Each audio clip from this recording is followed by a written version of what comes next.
Hi guys, I'm out for a walk. I'm not doing any camping or anything, so it's a little bit of a change from what I normally do. I suppose you could say I'm doing a little bit of research. I'm looking for an underground bunker using World War II by Winston Churchills Auxiliary Units. These would have been the secret army that would have fought the Germans if we have overrun. And as a lot of these bunkers haven't been discovered yet, I'm currently trying to find the location of one near Tranwell, which is just outside of Morpeth. So I'll do a quick plug.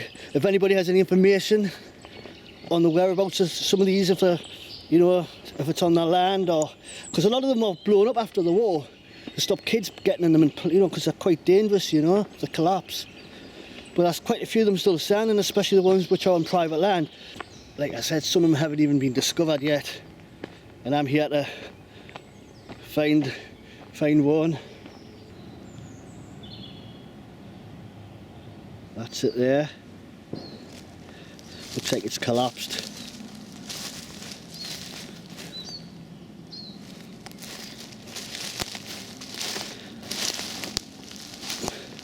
I was told you can get in, you can crawl through a small hole somewhere. That must be the ventilation pipe which goes down there. I think it's all collapsed now. I'm buzzing now, like, because I love out like this.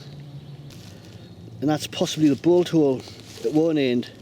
At the other end there should be an entry point, which is normally like a brick structure. You go down and there's blast wall.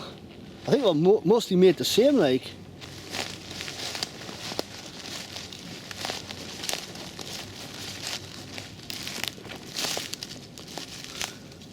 Oh yes. Looks like it's not collapsed. Oh yes. It's intact. Oh, amazing.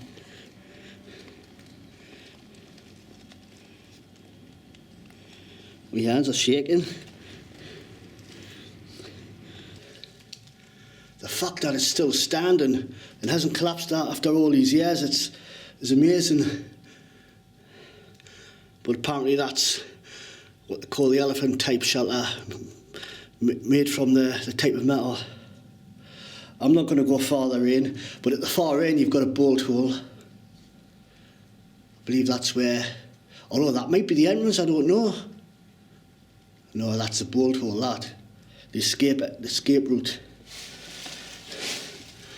This is possibly,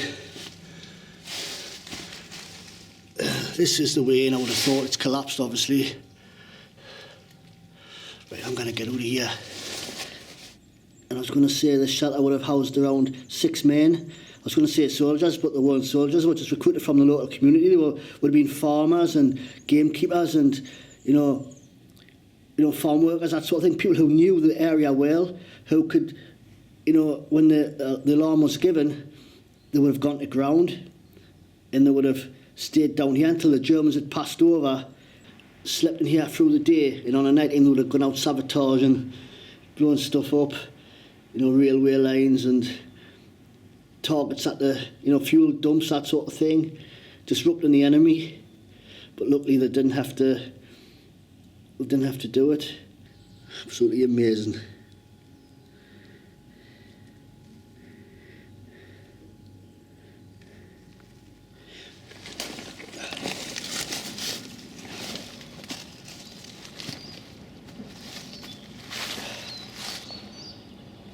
So this is the top of the shelter.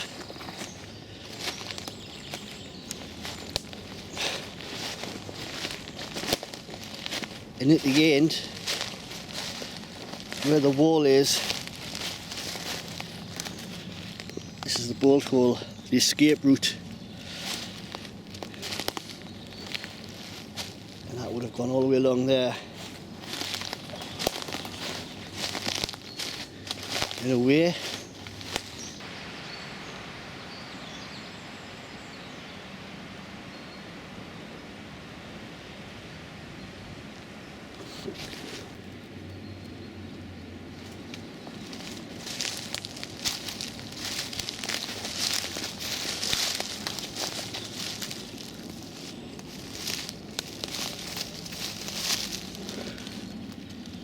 see part of the entrance wall is still intact.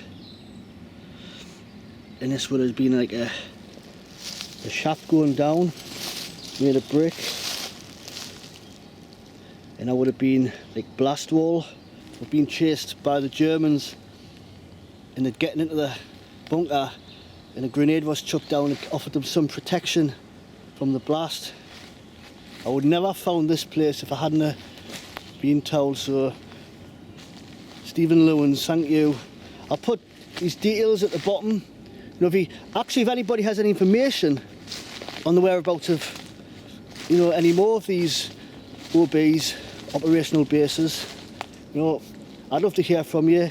Stephen would love to hear from you. I'll put the link to the Carter website as well. So anybody who's interested in this sort of thing, history of the auxiliary units, they can visit the website.